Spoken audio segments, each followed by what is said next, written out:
Hello everyone, this is Scarzig, and welcome back to another Runeterra video. Today I am playing the infamous Championless Demacia Shadow Isles Undying list. This list is just my take on it. There's a ton of different ways to build it, depending on what tech cards you'd want to put in for specific matchups.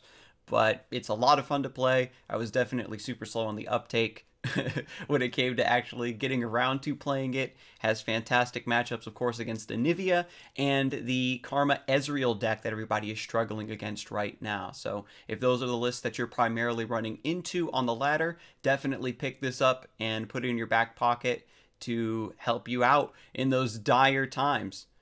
So without further ado, let's get right into it. Ooh, interesting. So this is going to be Bannerman. If you've been playing on the ladder very recently, you might have seen this variant of the Bannerman deck, where instead of splashing Ionia for Deny or Will of Ionia, they splash Noxus, and they'll get like House Spider, so they have a wider board on their Bannerman turn, or they'll get Might for a little bit of overwhelm, a little bit more punching power. And you can see they're including Lucian instead of Fiora, so a little bit more aggression coming out of this one. I like the Vile Feast to maybe answer like Fleet Feather Tracker, Glimpse Beyond. Grasp of the Undying is also pretty interesting in this matchup, but I think I'd like to have one more enabler for the Undying, or maybe a Cursed Keeper. Rather than keeping reactive cards, just try to get on the board. Getting the Undying in our opening hand is fantastic as well. My opponent has no turn 1 play. Bad luck. Lucian. Yeah, I'll chill. I was thinking of Vile Feasting that, just to have something to chump block with, but it's just 3 damage. Okay, now things are getting pretty tricky here. That's a pretty god curve. And if I single combat the Lucian, then the Senna punches me for 8 damage, so I do need to relax here. I'll have to use single combat and on guard to trade into both in the same turn.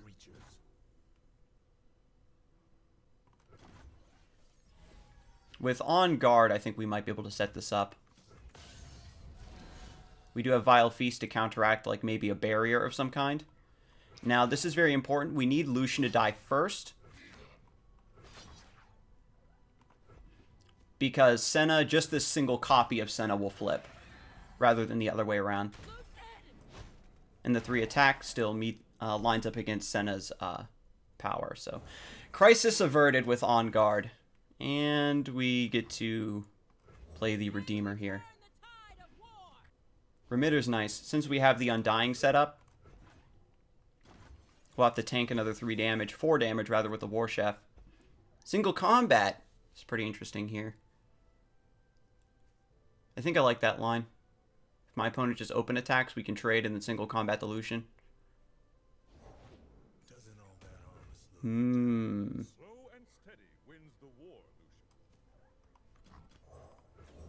We'll Remitter here. Oh man, I was hoping for something better at 5 mana. There's so many good 5 drops. That's a heartbreak. We get to fight that. I can't take all this damage, though. We'll sacrifice you, maybe. I could just do this. And then... Well, actually, no, I don't have the mana to finish off Garen with Vile Feast. Dang, I took a really big gamble with the Remitter. The safer play was to hold the mana for single combat, so definitely my mistake. But yeah, we're just gonna not take a booty load of damage here. Like, if Remitter gives me like a Radiant Guardian or something there, we're sitting so pretty. But this is a big issue. It's not too big of an issue, because we do still have the Undying.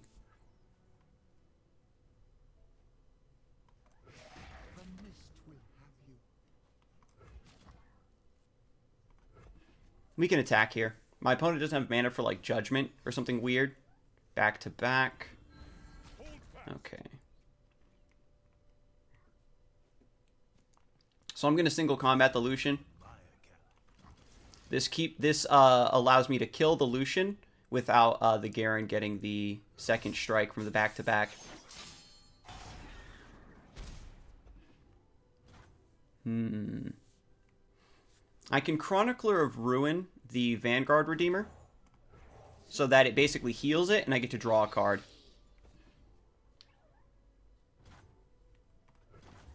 Now the Undying comes back to life as a 6/6, and I have a single combat to potentially answer the Garen again. Because we don't have to worry about deny, Ruination we can just have sitting in our back pocket for a couple turns later if our opponent has like something crazy like Cytherea. If they do spend most of their mana on Cytherea, then I get a free single combat onto the Garen. And the Cytherea will just chump block with something. Bright Steel. Same setup. We get the Vile Feast to the barrier and single combat. But I think we have to wait for them to commit to board. So maybe I can just play Cursed Keeper. The Heartbreak is if they have another back-to-back.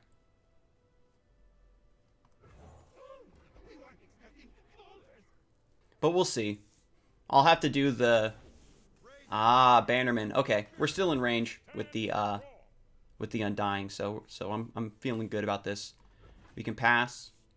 Let them commit, because we have really good value trades here besides just the Garen. And they are going to go for it. So, we get to trade into all of these. And just as a small note, you want to make sure you're trading with Chronicler of Ruin here rather than the Vanguard Redeemer. Just in case you want to Chronicler the Vanguard Redeemer, you just save that on board. So then we Vile Feast. Wait. No, we have to, because of the way the stack works, we have to single combat. And then Vile Feast. So this pops the barrier first. Because the stack will resolve in reverse order. They have 2 mana open. Something like Radiant Strike would really, really suck here. Damn. So what they're going to do is they're going to single combat the Garen to kill this with the barrier. So I just have to Glimpse Beyond.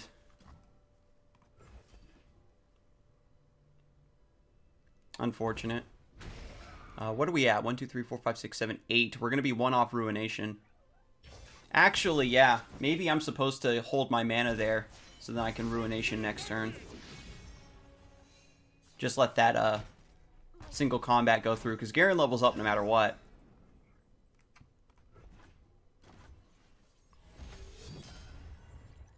I suppose the secret is going to be just keeping real blockers alive.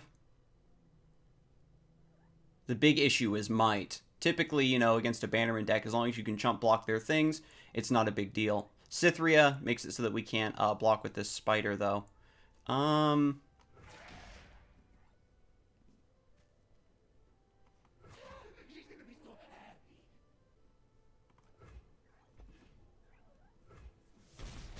My opponent takes the damage. Then they attack. I just block. No might. We're dead to might no matter what there. So we just, you know, take the easy block. Not developing anything, eh? So it's my opponent's turn to attack. That was just the Garen rally for the attack token. So I'm going to Glimpse here. Get 2 cards. Maybe they disrupt this with a single combat. Sometimes these decks will run Purify. But an aggressive variant, I won't imagine would have it. Butcher's nice. They have Tiana. So, Possession. The one of Possession coming through here. Tiana Groundguard is a follower. And then we get to sacrifice her with Ravenous Butcher, so my opponent doesn't get her back. Sugoi. My opponent does rally again, but they don't want to attack into me. So now I get to open attack. Again, we're still worried about Judgment. I've got your back. Bright Steel Protector. So now they don't have mana for Judgment, so...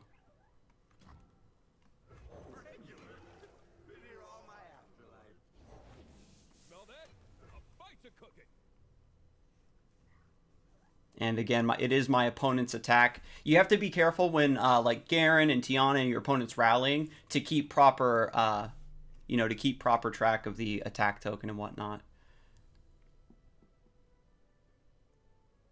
We still have enough on the board to still chump block this, so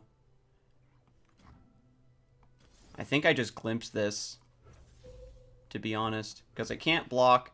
I don't have any single combats or anything right now on board to make use of it. I'll have on guard next turn. Oh, of course, I sacrifice it and draw into single combat. I suppose if I'm really playing towards my outs, I sacrifice something else, like the Butcher, just so that I have that alive to threaten with Vile Feast single combat. So I didn't play into my out properly there, but now we just up trade into these. My opponent's going to try to swing for lethal. That's very interesting to think about.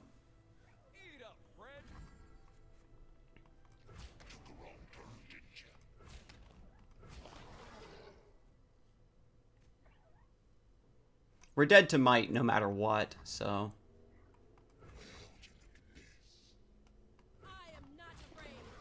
it's better just to do this, I think. Again, we keep Vanguard Redeemer up so we can Chronicler of Ruin and draw a card.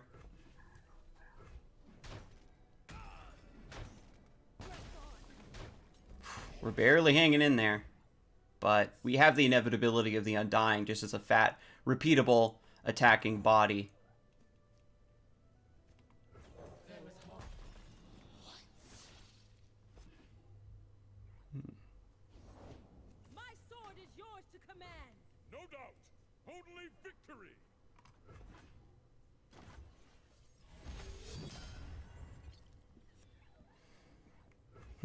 Rasa the Sunderer is pretty dope. And we have enough mana to on guard.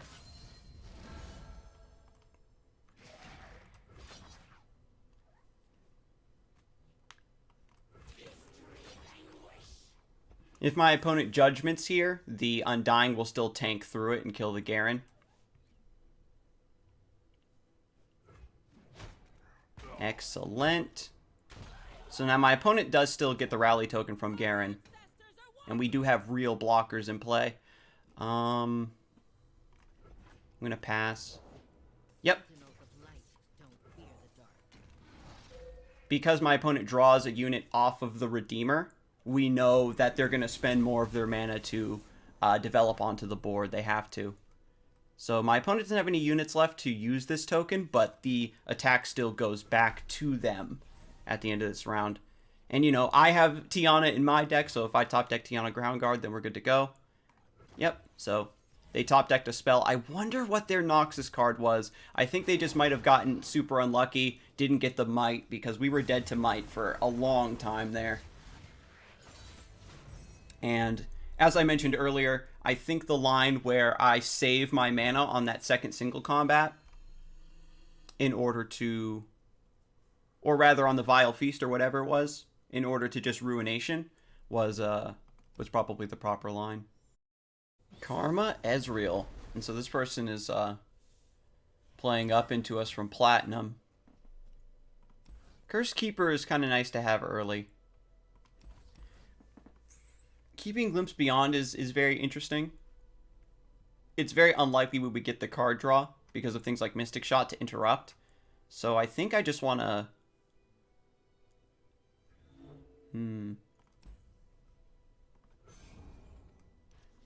I think it's fine.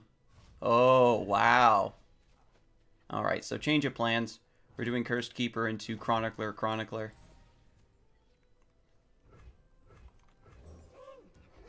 Cursed Keeper into Butcher is a lot of tempo here.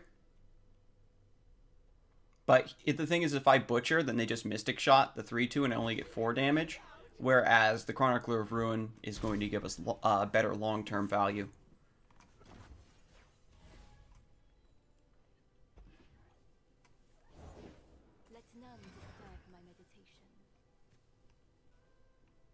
I'll take the hit. I was thinking about Butcher to set up single combat to snipe this, but we can take the hit. Because we're going to be threatening with so much damage on our side with this play, we don't have to worry about the Solitary Monk beating us down too badly, because we can always single combat. And you can see I'm just going to sit on the second Chronicler of Ruin to hit the Cursed Keeper again. So then we get another 3/3 and a 4/4 in play. And that's again why I'm a huge proponent of, if your opponent gives you the opportunity to kill the Cursed Keeper, like if they swing in with it and you have a body, just trade into it.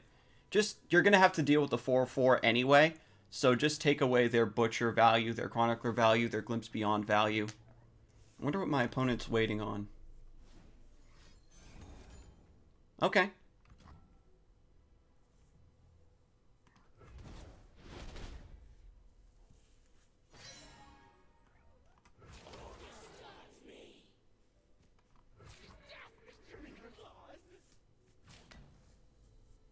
Not a lot of people subscribe to the,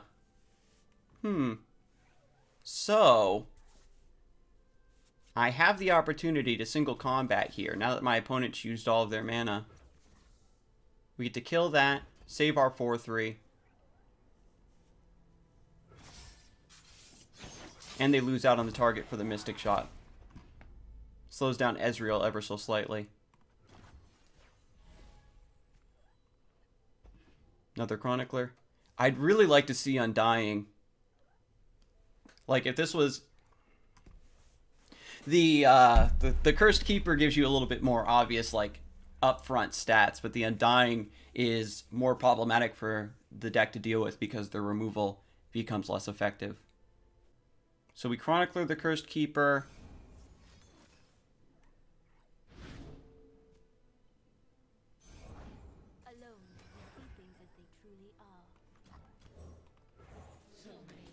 Another Solitary Monk.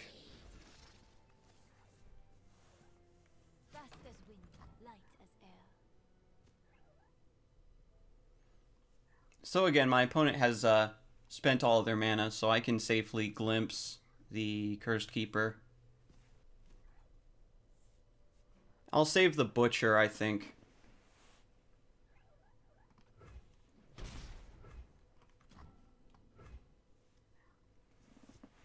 So the thing is like if I Butcher here, I get a 4/4 and a 3/2, so I can just swing in.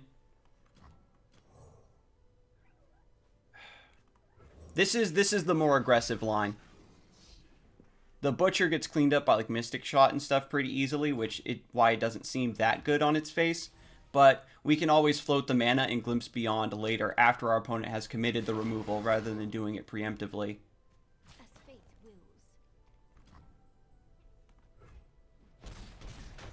So that's another Solitary Monk down. We've got our opponent down to 4 HP.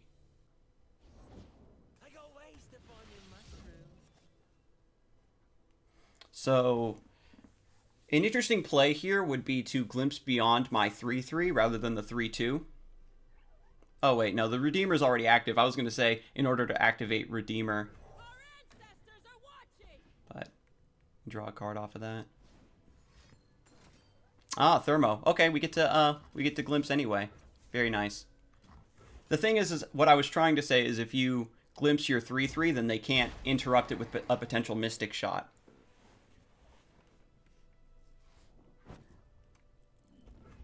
And there's the surrender. Whew. So yeah, the tempo of Cursed Keeper with Chronicler of Ruin is absolutely nutty. Thank you once again for stopping by today. I had a really, really fun time playing this deck. I've been practicing it over the last few days. It does have a very interesting learning curve when it comes to mulligans and, you know, how to use your resources and strike at just the right time. But hopefully we won't need to run decks like this in the future if Karma and Ezreal gets nerfed the way it's supposed to. But again, thank you so much for your time. And don't forget to subscribe and like the video so that you can be notified when I upload my next one. I'll see you next time. You have a good one.